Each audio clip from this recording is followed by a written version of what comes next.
तद्धित प्रकरण के शैक्षिक अधिकार में अनेकानेक रूप सिद्धियों का हमने विगत वीडियो में अध्ययन किया। अनेकानेक सूत्रों के द्वारा अनेकानेक प्रत्ययों का विधान किया गया और तदुपरांत एक और वार्तिक यहाँ पर उपस्थित है। यह वार्तिक ठय प्रत्यय का विधान बताता है। वार्तिक है अध्यात्मादेश ठय ईष्यते, अर्थात अध्यात्म आदि सप्तम्यंत प्रातिपदिक से भव अर्थ में तद्धित संज्ञक ठय प्रत्यय करना अभीष्ट है। तो यहाँ पर अभीष्टता बताई गई है कि अध्यात्म शब्द से या अध्यात्म आदि जो अनेक शब्द हैं, ऐसे सप्तम्यंत प्रातिपदिक से भव अर्थ में या होना अर्थ में तद्धित संज्ञक ठय प्रत्यय करना ही अभीष्ट होता है। अध्यात्म शब्द से ठय प्रत्यय करने पर जो शब्द बनता है वह है आध्यात्मिकम। यदि हम इसका लौकिक विग्रह देखें तो अध्यात्मम अध्यात्मे वा भवम, तो यहाँ अध्यात्मे या अध्यात्मम यह सप्तम्यंत सुबंत है या सप्तम्यंत पद है और भव अर्थ में यहाँ इसका ग्रहण किया गया है। अतः अलौकिक विग्रह यदि हम करेंगे तो सप्तमी विभक्ति में गी प्रत्यय की प्राप्ति होती है। तब हम अलौकिक विग्रह में देखते हैं कि अध्यात्म प्लस गी यह अवस्था प्राप्त होती है। अब हमारा सर्वप्रथम प्राकृत या विधायक जो वार्तिक है, उस वार्तिक से यहाँ पर सप्तम्यंत होने के कारण अध्यात्म शब्द से ठय प्रत्यय का विधान अभीष्ट है। अतः अध्यात्मादेश ठय ईष्यते, इस वार्तिक से सप्तम्यंत सुबंत अध्यात्म प्लस घी से भव अर्थ में या होना अर्थ में ठय प्रत्यय हुआ। तब हमारी स्थिति बनती है अध्यात्म प्लस गी प्लस ठय। अब ठय प्रत्यय को यदि हम देखें तो अंतिम हल वर्ण यकार है और ठय प्रत्यय लगने के कारण पूरा शब्द तद्धितांत का हो जाता है। अतः कृत तद्धित समासाश्च सूत्र से पूरे शब्द की अर्थात अध्यात्म प्लस गी प्लस ठय की प्रातिपदिक संज्ञा होती है। कोई भी शब्द से जब हम प्रत्यय लगाते हैं तो सर्वप्रथम संज्ञा विधायक सूत्र के द्वारा उसकी संज्ञा की जाती है। तो यहाँ तद्धितांत होने के कारण तद्धितांत की प्रातिपदिक संज्ञा होती है कृत तद्धित समासाश्च सूत्र से। तदुपरांत यदि हम देखें ठय में अंतिम हल यकार है, अतः सुपो धातु प्रातिपदिकयोः सूत्र से तद्धितांत अध्यात्म प्लस गी इस प्रातिपदिक में स्थित सुप विभक्ति का लुक होता है। तो यहाँ गी विभक्ति जो है वो सुप है, अतः गी का लुक होता है, तब अध्यात्म प्लस ठय रूप बनता है।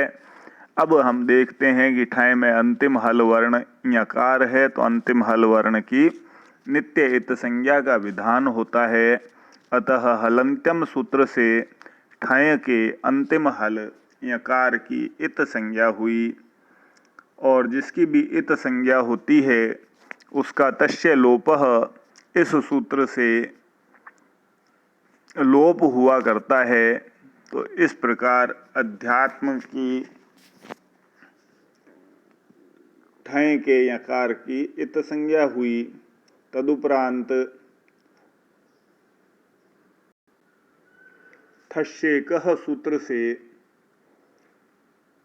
अंग से परे ठ को एक आदेश हुआ, तब हमारा रूप बनता है अध्यात्म प्लस एक। अंग संज्ञा के बारे में हम पूर्व में भी देख चुके हैं।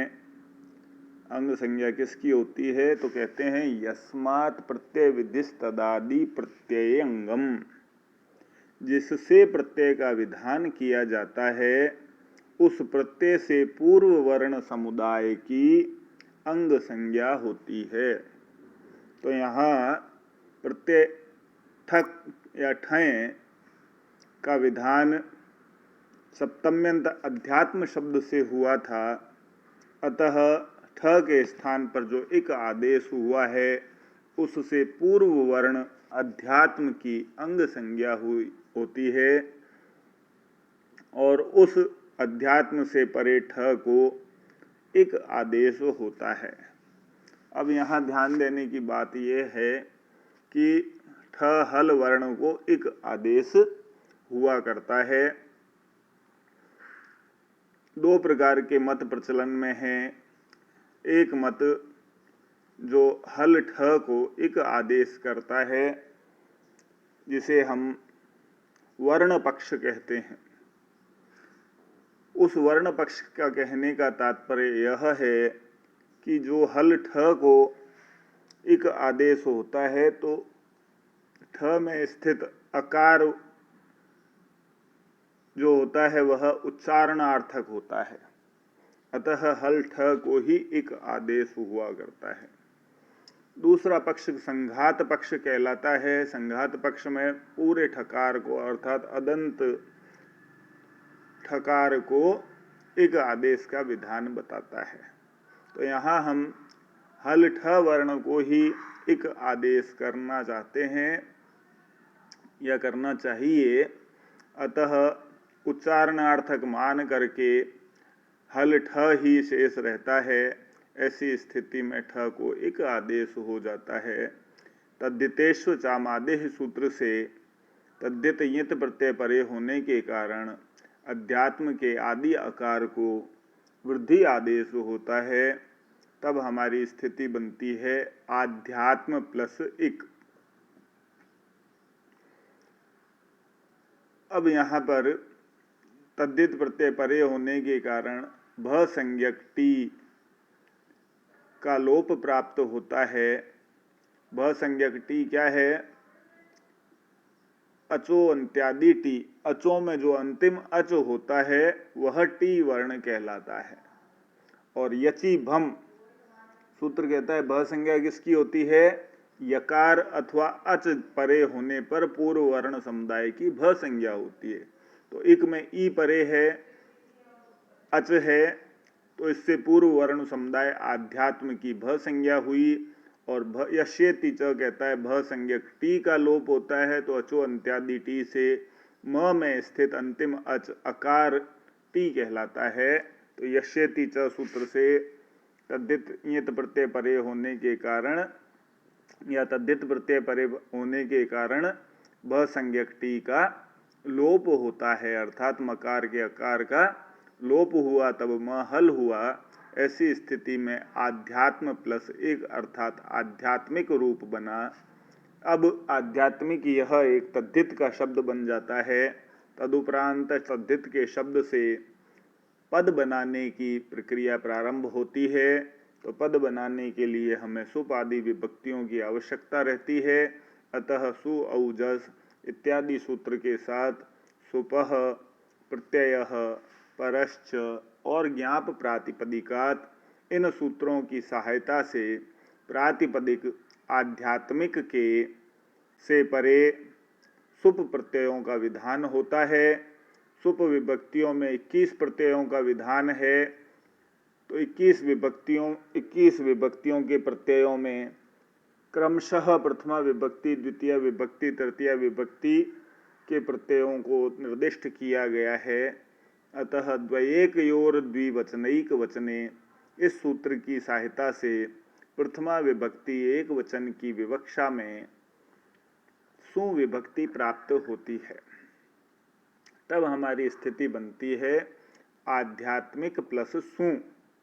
अब यह सुविभक्ति प्राप्त होने के बाद आध्यात्मिकम शब्द चूंकि विशेष्यानुसार नपुंसक लिंग का है, अतः नपुंसक लिंग में अदंत से परे सु को अम का निर्देश विधान बताया गया है, आदेश कहा गया है।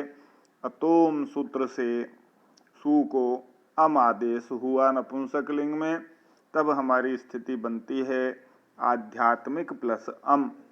अब इस स्थिति में अमी पूर्व सूत्र कहता है कि अम प्रत्यय का अकार परे होने के कारण अदंत से परे यदि अम प्रत्यय हो तो पर दोनों अकारों के स्थान पर एक पूर्व रूप आदेश होता है। तो यहाँ आध्यात्मिक में क में अ स्थित है, उससे परे अम का अकार स्थित है, अतः दोनों अकारों के स्थान पर एक पूर्व रूप अर्थात क के अकार के समान ही एक अकार आदेश होकर आध्यात्मिकम यह रूप सिद्ध होता है। इस प्रकार हमारी प्रक्रिया चलती रहती है और एकत्व की विवक्षा में एक वचन का प्रत्यय, द्वित्व की विवक्षा में द्विवचन का प्रत्यय और बहुत्व की विवक्षा में बहुवचन के प्रत्ययों का विधान करना चाहिए और हमें अभीष्ट रूप की सिद्धि करनी चाहिए। धन्यवाद।